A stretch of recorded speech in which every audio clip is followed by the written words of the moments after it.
श्री कृष्णा दोस्तों, हर हर महादेव। कैसे हैं आप सब? स्वस्थ और सुरक्षित होंगे। दोस्तों, कृष्ण पक्ष की चतुर्थी तिथि माघ मास की संकट चौथ के व्रत रखा जाता है इस दिन। और ऐसा कहा जाता है कि हम सभी गणेश जी की पूजन करते हैं। कोई सुपारी को गणेश के रूप में स्थापित करके करता है, कोई जो गणेश जी की हमारे यहाँ प्रतिमा होती है, मूर्ति होती है, वह बनाकर करते हैं। उन्हें उनकी पूजन की जाती है और कथा सुनी जाती है। लेकिन कहते हैं कि संकट चौथ और जो माघ मास की कृष्ण पक्ष की चतुर्थी तिथि तिलकुट्टा चौथ होती है, उस दिन यदि मिट्टी से स्वयं थोड़ी सी मिट्टी रखकर और गणेश जी की पूजन की जाए तो इसका विशेष फल प्राप्त होता है। इस दिन पूजन की जाती है दोपहर में, चंद्रमा की पूजन करके उन्हें अर्घ्य दिया जाता है। उसके बाद महिलाएं अपना व्रत का पारण करती हैं। इस दिन का जो व्रत होता है अपनी संतान की लंबी आयु, अच्छे स्वास्थ्य, अच्छे कैरियर के लिए व्रत होता है। इस दिन तिलकुट्टा यानी तिल से बना हुआ तिल और गुड़ से बना हुआ एक व्यंजन होता है, जिसकी भोग भगवान गणेश को लगाया जाता है और गणेश जी की विधिवत पूजन करने से शुभ फलों की प्राप्ति होती है। संकट चौथ के दिन कुछ यदि खास उपाय कर लिए जाएं तो व्यक्ति को हर क्षेत्र में सफलता हासिल होती है। इसके साथ ही आर्थिक स्थिति मजबूत होती है। जो जीवन के कष्ट होते हैं, संकट होते हैं, वह दूर होते हैं। आज संकट चौथ है और इस दिन आज बहुत ही अद्भुत योग पड़ रहा है, शुभ मुहूर्त हो रहा है। और पूजन विधि, क्या पूजन विधि होना चाहिए, कौन सा शुभ मुहूर्त पे आपको पूजन करना चाहिए, मैं अपने वीडियो के माध्यम से बताने जा रही हूँ।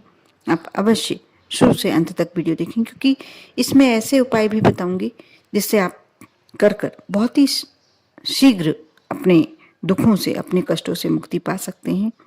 यदि आर्थिक रूप से आप थोड़े से कमज़ोर हैं तो आप अपने आप को सबल बना सकते हैं। 10 जनवरी 2023 को दोपहर 12:09 पर चतुर्थी तिथि का आरंभ हो रहा है और चतुर्थी तिथि का समापन होगा 11 जनवरी 2023 को दोपहर में 2:31 पर। चंद्रोदय का समय है रात्रि में 8:41 पर। सर्वात सिद्धि योग है। आज बहुत ही सुंदर योग पड़ रहा है जो सुबह 7:15 से शुरू हो चुका है।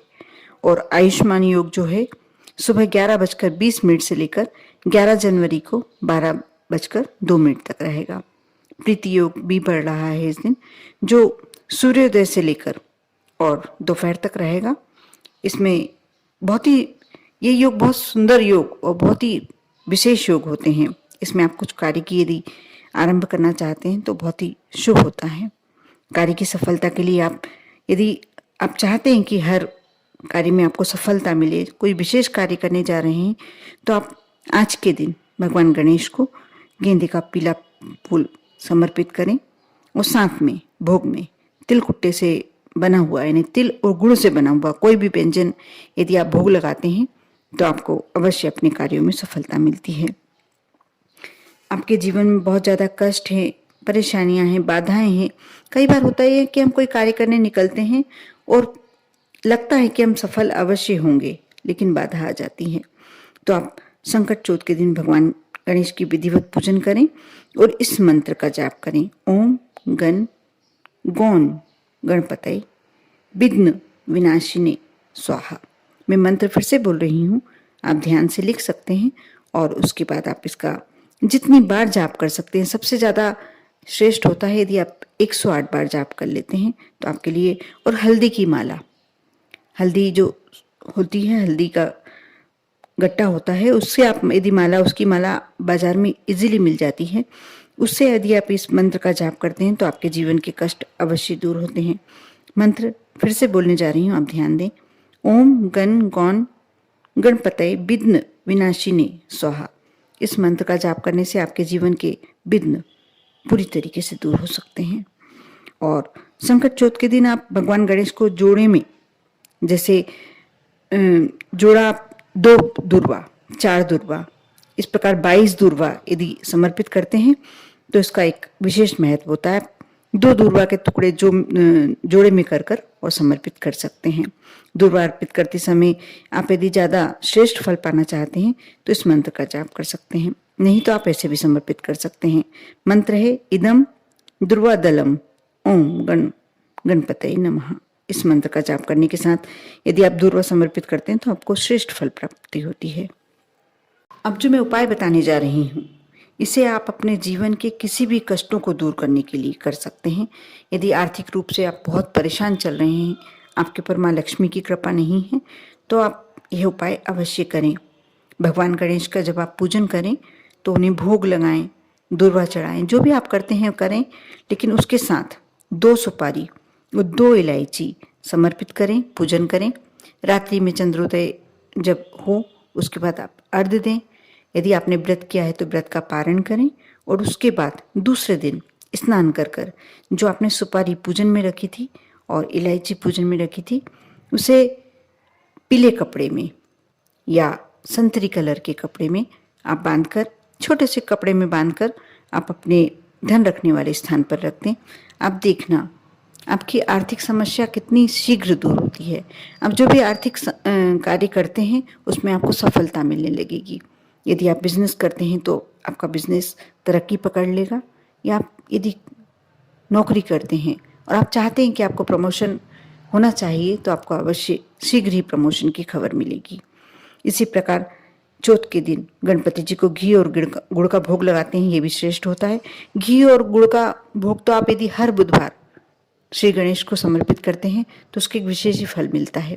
घी और गुड़ जो व्यक्ति हर बुधवार या चौथ के दिन भगवान गणेश को भोग लगाता है उसके जीवन में कभी भी आर्थिक कमी नहीं होती।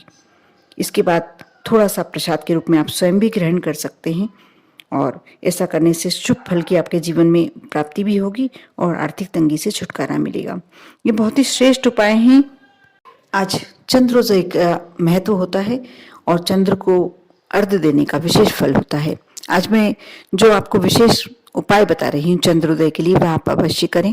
थोड़ा सा कच्चा दूध आप जल में, जब तांबे के कलश से यदि अर्घ्य देते हैं तो ना करें, दूसरे कलश से करें। आप अलग कटोरी में कच्चा दूध रख कर ले जाएं, नहीं तो यदि दूसरे कलश से करते हैं, चांदी के कलश से या स्टील के कलश से आप चंद्रोदय को अर्घ्य देते हैं तो आप थोड़ा सा उसमें कच्चा दूध डाल लें और उस दूध के जल से आप अर्घ्य दें और अपने मन की कामना चंद्रोदय के समक्ष रखें।